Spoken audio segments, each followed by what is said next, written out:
Hey everyone, welcome to another market review.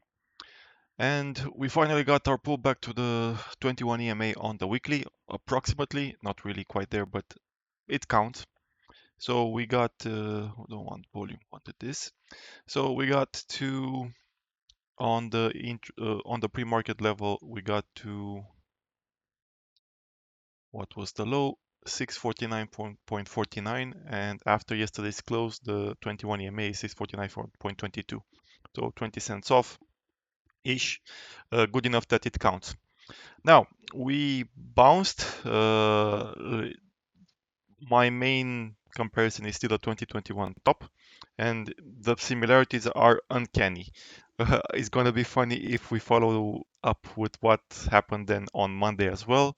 I'll show you in a second. So we have this big red rejection candle from the ribbon when we get the reversal from NVIDIA earnings. So basically, we close here and we went up 195%, and then we did a full reserve reversal, and from the peak to the bottom we did 3.5. And let's look at 2021 because it's funny. Not there.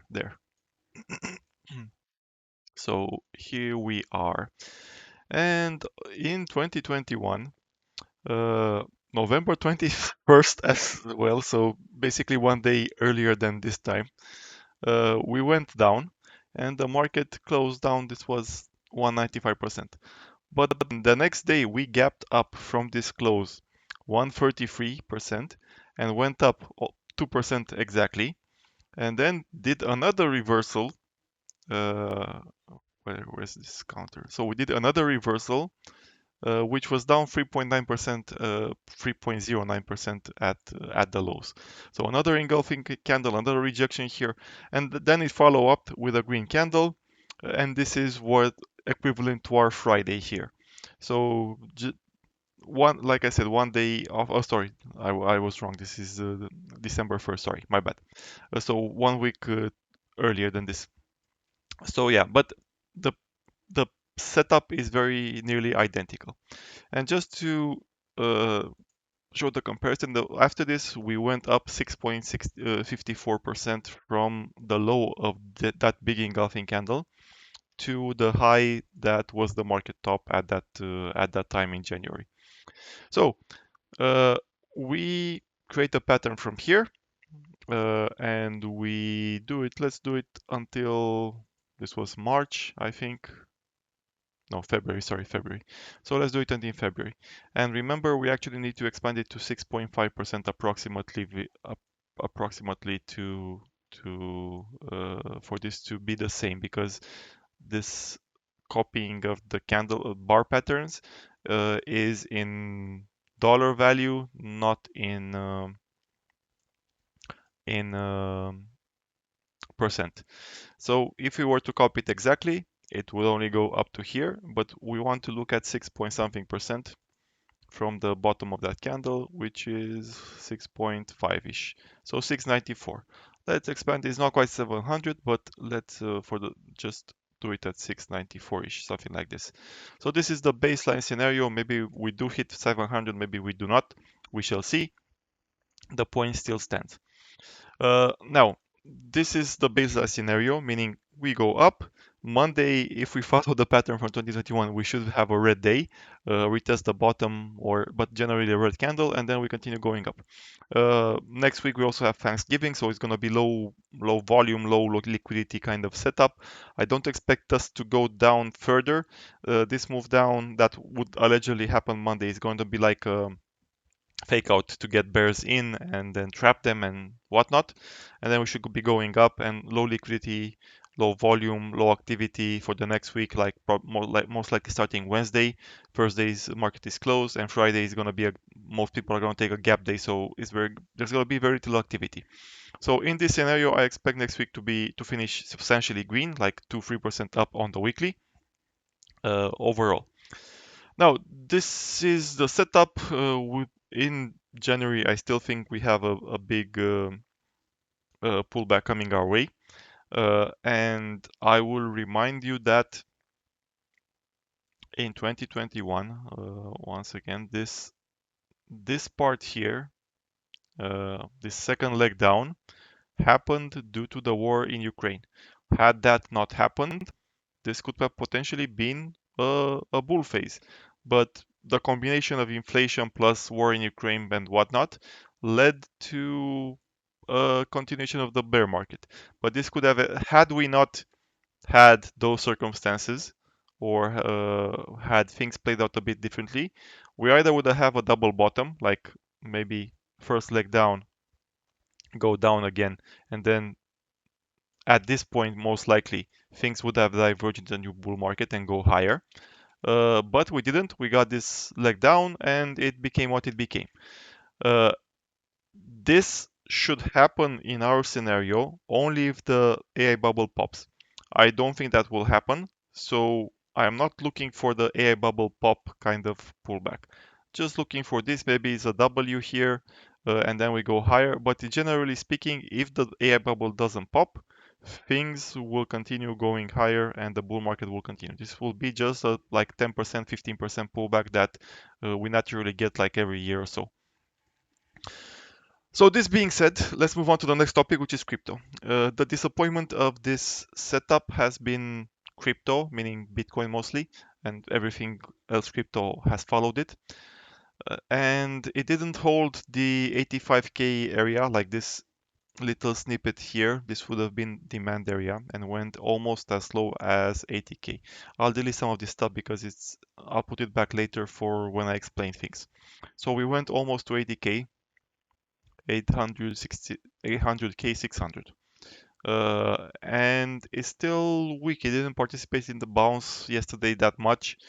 Today is a follow-up with another green day, although we haven't gone to the lows. And I've been looking at it more seriously, and it's not looking that good. And looking at it historically, there's a couple of things that look quite negative. First of all, whenever we have like a capitulation low like the one we had last week, whether it's bullish or bearish, it takes a while for the next move to happen. When it's bearish, it takes maybe a month or so. When it is bullish, it takes like 2 to 3 months. For example, here. So measuring from this candle where, let's say it's similar to the candle we had on first day, and until it bottom and started going up, so a new bull leg started, 62 bars passed. So that's a lot of time. And also 62 days, is it the same? So this happened on May 20th, and the bull market started in July. So May, June, July, so 2 months. So yeah, it's actually good, a good count. I wasn't thinking about 52 bars. No, 62 bars. Never mind. Oh, it's crypto. It's 7 bars per week. I was thinking in stocks.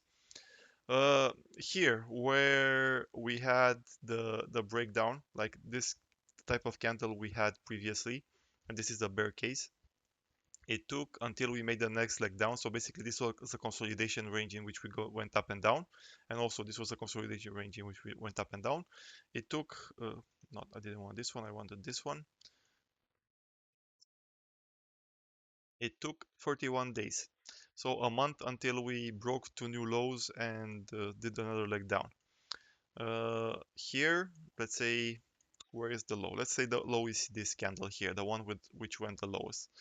And until it broke two new lows, it took 100 bars, so 3 months. Quite a long time until it broke down as well. In this scenario here, like this was a 30% pullback. You can count it from here to here, almost exactly 30%. And let's measure it from here as well. So this candle where we made the low, and I'm gonna say this is the end. This is where the new bull run started. So 69 bars. Even in the recent setups, like let's say the low was here, even though it went lower, but I mean the capitulation low where it made a stand. This is what I mean by the low. And measuring until it went up again, like here, again, thing and using the wrong thing. 52 bars. So you kind of get the point. So whenever we get this type of capitulation low for Bitcoin, it takes 2 to 3 months for things to start playing out again. And my assumption until now was that we were at the midpoint. Basically, what I did was take this from the December 2020 level when the breakout happened. So basically, the rally started here, and did this, and added it to the point where this rally started and allegedly here. But you can just as easily put it uh, put it at the beginning, like here. It still fits pretty well. It's not perfect, obviously, but you get the point. And now the question is, where are we in the crypto cycle? And when we look at weekly, and when we put on the pivot ribbon, we get a hint. So the purple line here is the 55 EMA. Are we above the 55 EMA? No, we are below it, and we broke down. And the only time we broke down is here. Then a trend line. So we had a trend line here, trend line, hit the trend, created a trend line, and then hit it, went below it, and consolidated under it. Well, we have trend line and stabilization here. We tested it again, and now we obviously went below it in an impulsive way. So more likely than not, we are in on the second top. This time the second top went significantly higher than the first top, but it's looking more likely that we are in the second top. Now, going back to the daily, I took various scenarios from here, like this one, the one at the end, and whatnot, and added them to as if this was the bottom, the one we got on first day. And let me show you guys some scenarios on how I think things will play out. And by the way, I'm talking this much about the Bitcoin thing because I think it helps us confirm or infirm the setup we will have for the market in January. So first of all, the bullish ones. This is the one from this. So this is the mid one between the 2020-2021 bull gap, bull phase, and I copied it from here, from this candle, until it actually started going up. So assuming we have the same timeline similar to this one, we would be bottoming around mid-January, so January 20th, something like that. And if this cycle ends and we get a new bull phase, this is the timeline for when we do it. In the meantime, my expectation is that we will just swing in this range. So we kind of have like a 90k. This is why I had those lines earlier. So let's say 90k, and the other one would be the low of this candle. Obviously, it's possible to go below it. So this is the established range. This will be a scalper's paradise. And I was talking with a friend as well today about this setup, and he had a very good point that the people who will be buying Bitcoin here are not the ones who want a long-term return. They're the ones who want a 10% scalp. So, and I think he's onto something, and this is quite valid.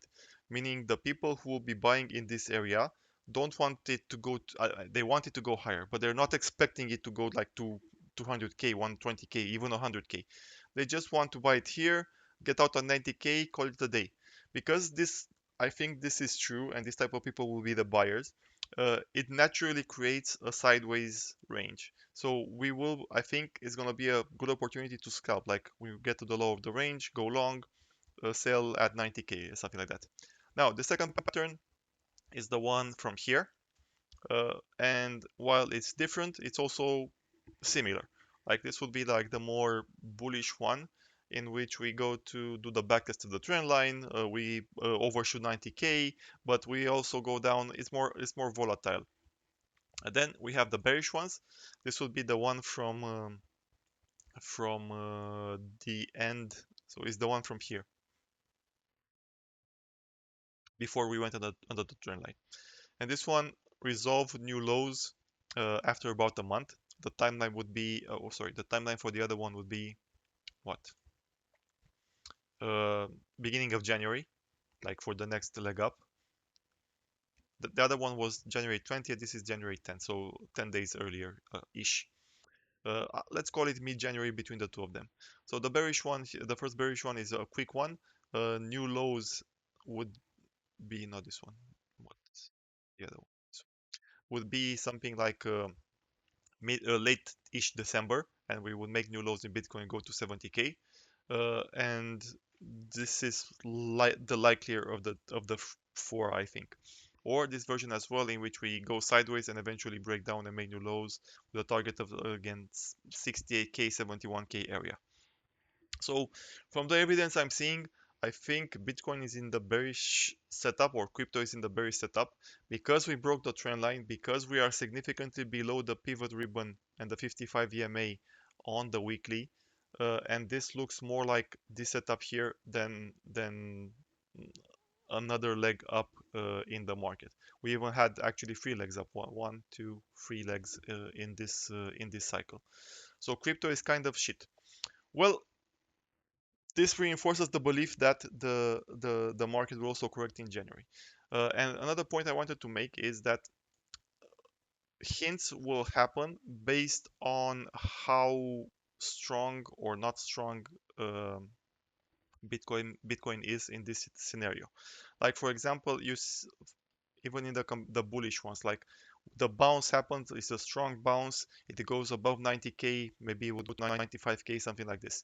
If the bounce is strong, like again we go above 90k, 93, 94, 95, something like this, and eventually reject, I think the bias will be towards this playing out in the end in a bullish manner. It will take until January, but when it does play out, if we tend to do like these swings, we still swing like this, but we tend to sling on the upper side and we never make new lows, and we do something like this, I think the bias will eventually be to go higher. But if we get something like in this pattern here, in which we barely break 87k, like we or the I think the middle point is 85k, so we just feebly go above 85k to 87, 86, something like this, and we keep generally low. The point is that it has to show strength. It has to show strength by going above 90k. If it doesn't go above 90k, then we are likely in a bearish scenario, and the lower the max will be, the more likely is that that bearish playout will happen sooner. So if we barely get above 85k, I think it will happen sometime in December, like mid-December, like it is here. Um, and that was the point with the correlation with the market. So this has happened in 2021 with Bitcoin as well. Uh, the market topped out. The market topped out in on January 4th here. So Bitcoin was in a downtrend. It had made the low, was going sideways for quite a while, and when the market broke down, this was the market at all-time high. That's when the next leg happened. So on the same timeline of getting this sometime in January, because now the timeline is offset a bit with we're like a week or two ahead of schedule, we might actually have the playout sooner on the market as well. But when the market turns and Bitcoin is at the low, while the market is at highs, expect a new leg down to happen, and it is what it is. And Bitcoin being at a low while the market is at a high will also be telling of the market. I mean, that there is no liquidity. If Bitcoin is a reflection of the market liquidity, why is the market at all-time high? Why it would be at a low, or not necessarily at an all-time low or something like that, but let's say we have this play out, the market goes to 700 and Bitcoin is just doing basically this, like and it's here like at 81k near the lows. What kind of strength is that? What kind of liquidity is that? This will give a hint about what will happen. Now let's go to flows now for a bit. I wanted to make a video yesterday, but site was down, like I said. We have a bunch of high activity from yesterday, like SPY number 9, QQ number 1, Meta 6, Coin 6, lots of one, and I'll sort by rank for a second. Palantir number 1. It wasn't that interesting. It was deep in the money puts for most everything, but there were hints at put closing, like for example Meta. Meta had this like bleed program like thing but in reality it was closing, I think. Look, this was the first day activity, way higher than actual OI, but OI did drop after that. So there were like 1,200 contracts, and then there were 149. And this is representative of all of them mostly. Some of them had less drops, fewer or a smaller drop, like this one here, around a bit more than half went away, but still kind of indicative of the market of put selling while at the low there. And I think the market will bottom quite as well. And for yesterday, like we had some stuff like VOO, which was unexpected, and it looks like Sint Long, I think. Yeah, there was a Sint Long at 515, deep in the money, which again is bullish, and VO doesn't see a lot of activity. There was some other stuff as well, like a root, which is IWM. Basically, the root is for IWM, what SPX is for SPY. And we had this at the money activity, which again I think it's quite bullish and relatively short dated until December. There was some other stuff. I'll post it over the next couple of days, maybe tomorrow. IWM with what? Lots of puts? No, calls. This was 0DT. Anyway, I haven't gone to the flow because I was gone most of the day today. But what I looked through for now suggested that we do have some activity. I was just like did a sort here and looked at the premium, and we had SPX and SPXW with some calls here to 6K in the money, and I think this is a sell at 7K for the puts. So there was various stuff here that I think is interesting. What was it? This one for SPY, like 640 put. I think this was sold, and various other stuff. So overall, from what I saw briefly from Flow and the whole setup that I explained until now, I still think the market is going up. I don't think crypto is going up anymore, but it should offer some great scalping opportunities when it moves in this 80k to 90k range. Basically, the closer is to 80k, you can long it. It will take at least a month of this type of swing, and there is plenty of time to do swing trades if you want to. And when we get to 90k, you sell it, you wait, and just repeat as many times as you think is feasible. As to the market, this is the play out. We go up, we go down, we go up again. Maybe we hit 700, maybe we don't. We shall see. But that's kind of the setup. And after that, we do a correction to.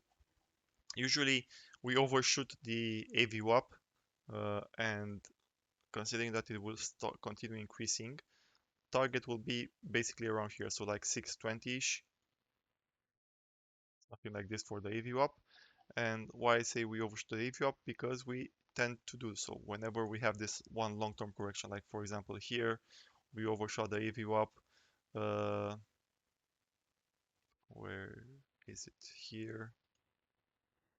Did slight overshoot here or here. Overshot the AVWAP. So I expect we have an overshoot here as well when it eventually comes, but it won't be a large one. So like 620-ish is the default target, potentially as low as 600, but we shall see. Somewhere in this range, uh, erring on the side of higher, meaning more like 620 than lower. As time passes, I will have a more refined view. For now, this is it. Have a good one. Bye bye.